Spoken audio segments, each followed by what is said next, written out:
Hello, hello, hello. I am the crate digger of the Ummah Creative Group, and it is our pleasure and our honor to have with us the one and only Miss Denise Moore. How are you? Hey, I'm doing great. I'm doing great. Today's great. It's amazing. Awesome. Excellent. Glad to hear it. Long story very short, Denise and I are good buddies. We chat from time to time on Mhm. Clubhouse with our C4 crew. So even though this is going to be a great conversation and it may deal with some very serious topics, we're going to keep it fun. We're going to keep it lighthearted because this is also a celebration of the completion of the first year of the healing sessions. So with that being said, Yes. before we talk about healing sessions, let's talk about you. Tell us about you, Denise. Hello, everybody. So thank you, great, so much for this, and shout out to the T4 family. A little bit about me. I am based in Tampa, Florida, currently. However, from Buffalo, New York. Go Bills. So Bills Mafia. Get that plug in there. I am a licensed mental health counselor, and I see my clients virtually and in person. And I do take insurance because I get asked that question quite often. The name of my practice is Grow Empowers Transform Therapy LLC. And I love what I do. I've been a therapist for a little over 12 years and I still love it. It's great. Amazing, amazing. So now that we know more about you, tell us about healing sessions. Help us understand what healing sessions is. So, healing sessions are a series of conferences or workshops that me and my team will have in the community throughout the year. So last year, as you stated earlier, was our first year of completing all four. We started with healing the mother and daughter relationship, strengthening the father and son relationship, healing the father and daughter relationship, and also the mother and son relationship. And we began this series because we recognize these conversations were coming up more and more in society and with the clients and individuals that we serve. So my team consists of coaches and also mental health therapists in the community. Okay, okay. I don't want to jump ahead, but since you mentioned it, you do have a team that you work with, two other folks that do amazing work with you.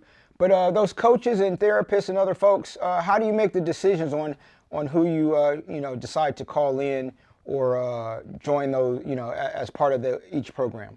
I love collaborating. I love collaborating with my community. I love collaborating with other therapists and coaches that are in the area that are passionate about the same work that we're doing.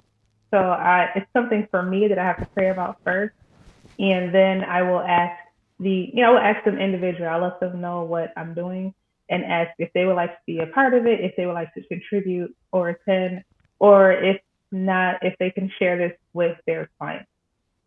And some say yes, some say no, and others say, hey, keep me in mind for the future, or the date is not good. So they always share the information. And it's something that we're passionate about, and it's something that we love to do.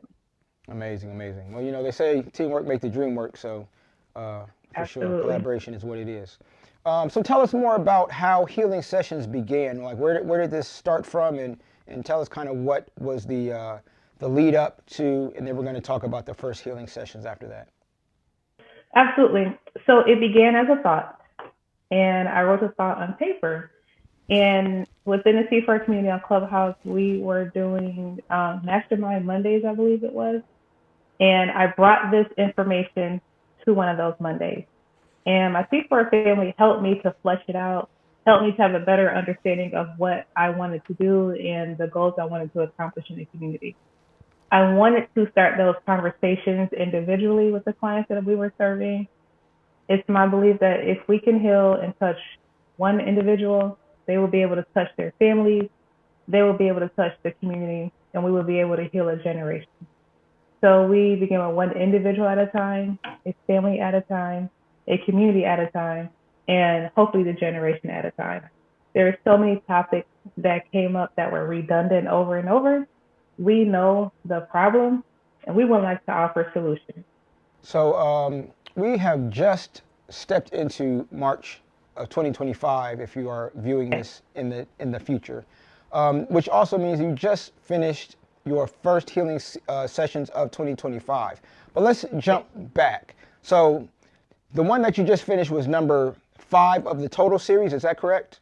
In total, I only have four series. 4. Okay, got you. Four. However, because I only had four, which focused on, again, I'll go over them again, the mother and daughter, father and son, father and daughter, mother and son. Last year, someone said, well, what about the cousins? What about the siblings? And I said, They well, said it's oh, a you know family what? affair. The family affair. And I said, you know what? Okay, so what about them? Because they would like to come and heal as well. And so the thought came, what happens in the house stays in the house. Many cultures have the adage, what happens in the house stays in the house. However, what happens when the house is on fire and we can't get out? Well, we have to stay in the house. The house is on fire. We're inhaling all of that smoke inhalation. And if you don't know, if it's not caught, because it's not always caught, you can die from that. So we wanted to break that house open and offer a new foundation, because what we've noticed is that the silence is killing people, literally and mentally, physically, emotionally, and spiritually and financially. So we wanted to offer solutions to the families. Let's begin those conversations. And the event was this past Saturday. It was awesome. It was excellent. It was amazing. Adults were there. The children were there. Asked many questions. They were so excited about it. Participated in the role play. We had some amazing elders in the room that came with their wisdom, and their wisdom was so needed. Like, we were so hungry for their wisdom. Like, we really truly appreciated their presence.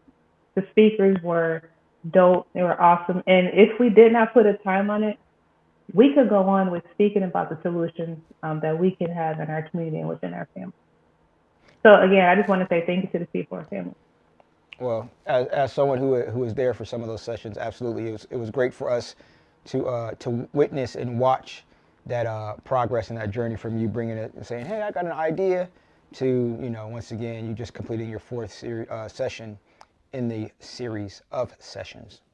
So two things. I think it was amazing, especially when you talk about how like you guys could have gone on and on in terms of it being about solutions. As you said, there's always conversation about what the problems are, and sometimes people can, or communities and spaces can talk about the problems all day.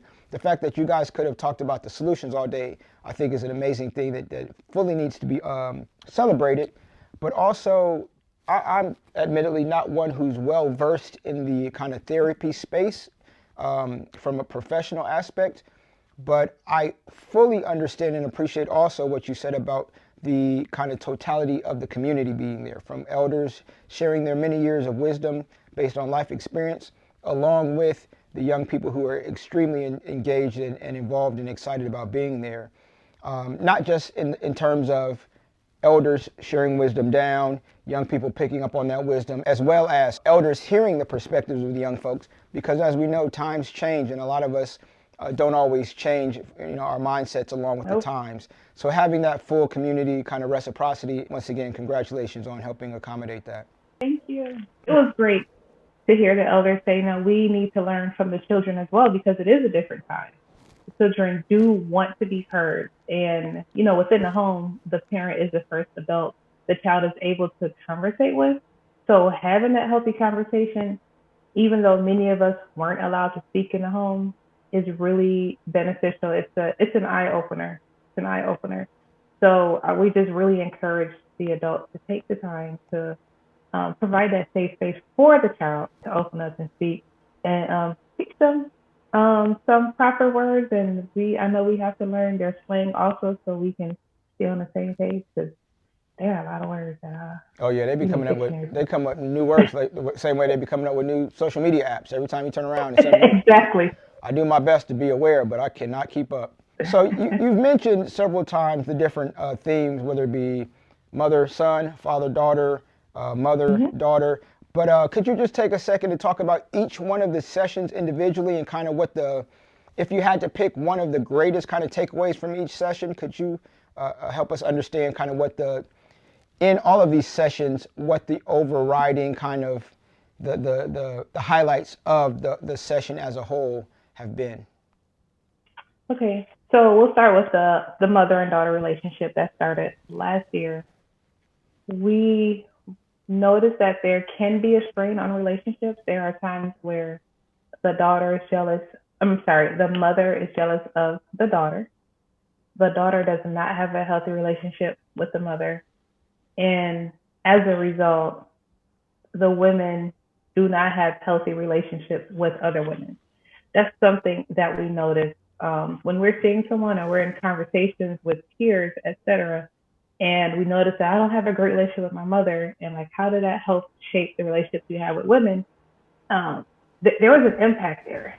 So how can we get this conversation started to let the individuals know because these relationships aren't healthy or there's a strain somewhere, this is the magnitude of it.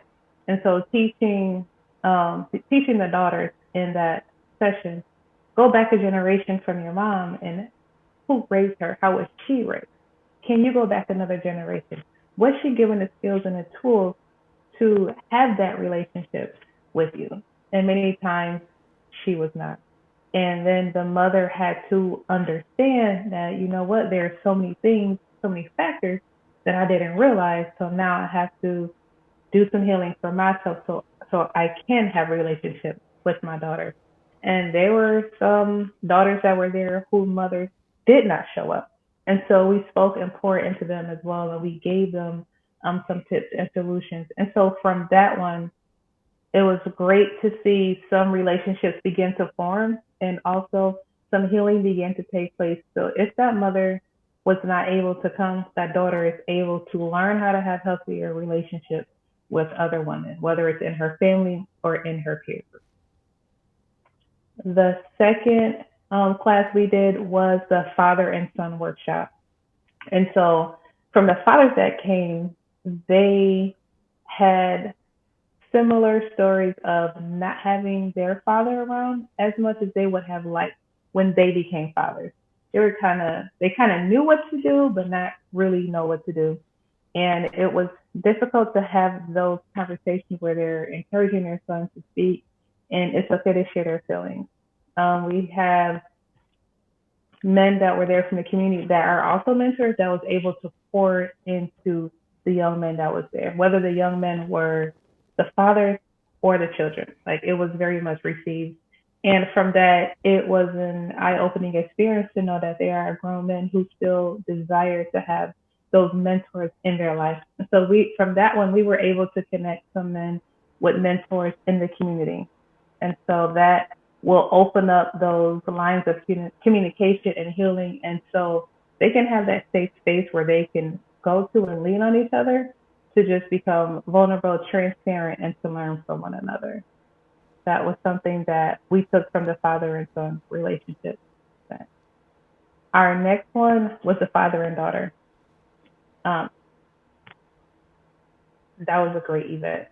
The speakers that was there, they were absolutely amazing, sharing their stories. And that one became more of it was a conversation. We began to speak. The speakers began to speak. The guest that was there began to say, you know what? Now I know why I feel this way towards ABC, XYZ. They were able to go back and going, okay, this is what happened when I was younger. This is why I'm feeling this way.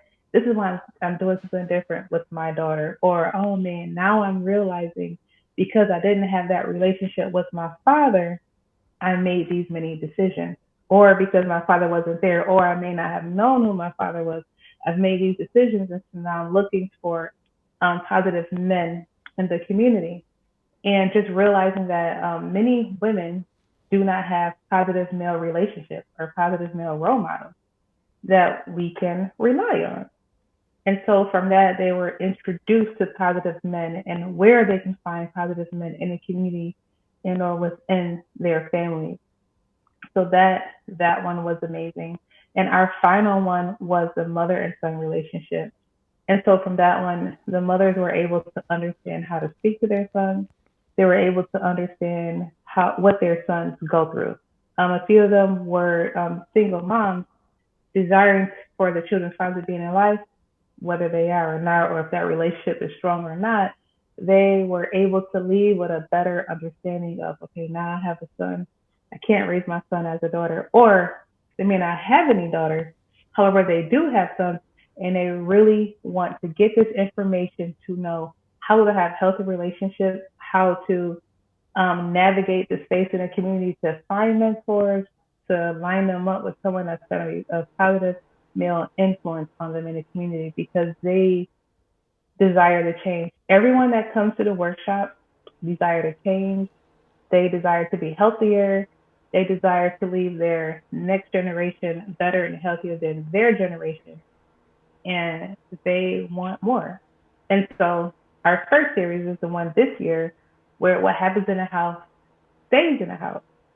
So what I learned from that, the best part of that was the children that participated. They spoke well.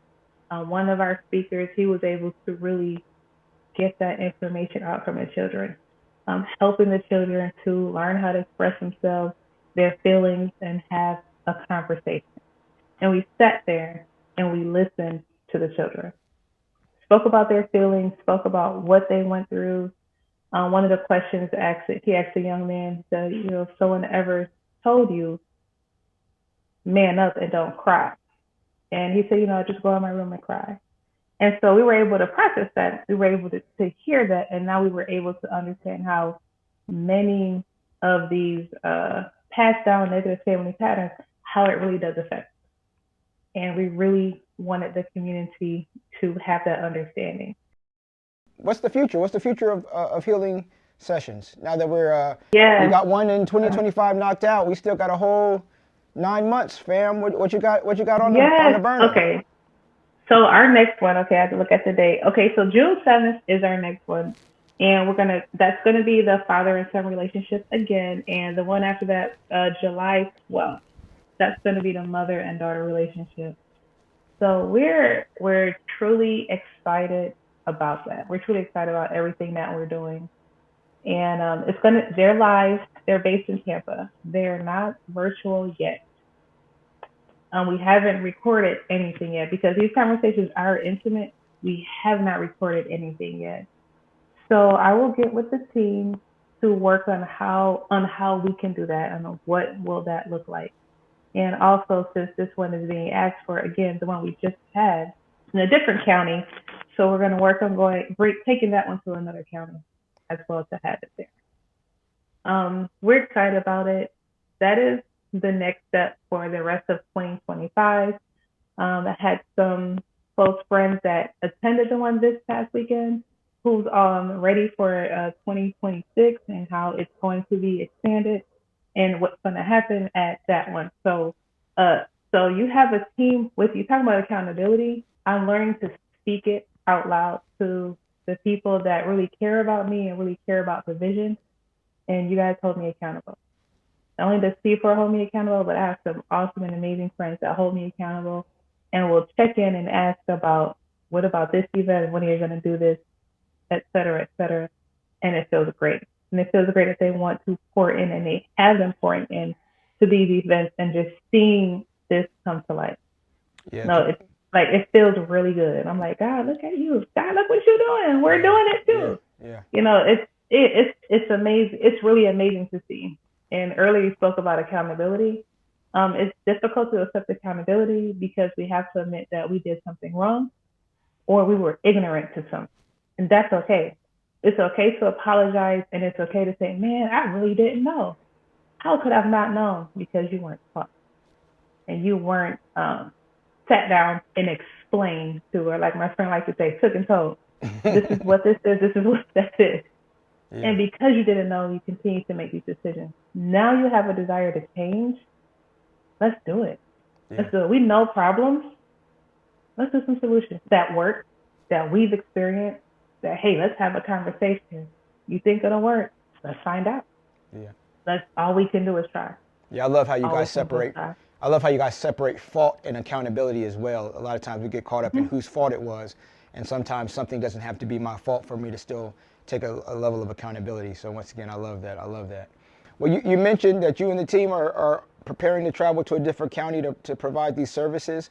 How can people get a hold of you if they want to potentially bring you and your team to where they're at? Or if people are in your area already and want to know about the next healing sessions, or even if people may want to contact you directly, because you know, as you mentioned, you do your own services as well individually. So just let the people know how they can get a hold of you. Oh, absolutely. I am on Facebook and Instagram, and it's Grow Empowered Transform Therapy LLC. On TikTok, I am heal.empower.release. Also on YouTube, I'm Healing Sessions Her there, and do have a Pinterest. So I am on LinkedIn as well. And if you would like to join our mailing list, we have a mailing list as well. And so we're always doing events in the community that you will be able to engage in and be a part of. Our events are free. Our events are free. Our events are free. All you have to do is register and show up. Once again, having heard the idea when you first spoke it to us, and once again now seeing it in full success is amazing. So once again, congratulations. Thank you. And yes, as you were speaking it, we were putting the information up on the screen, and we will have it on the screen as well on our way out. So with that being said, you have any last words, anything you want to say to the people who have tuned in today to hear about Healing Sessions? Yes, absolutely. What I love to say is remember to love yourself, remember to forgive yourself, and remember to be proud of yourself. Thank you. Well, there's nothing else for me to say after that other than I'm the crate digger of the Ummah Creative Group. It's been an honor and pleasure once again to help bring the folks awareness of Healing Sessions with Miss Denise Moore. With that being said, take care of yourselves and those that you love. Peace and love. We're out.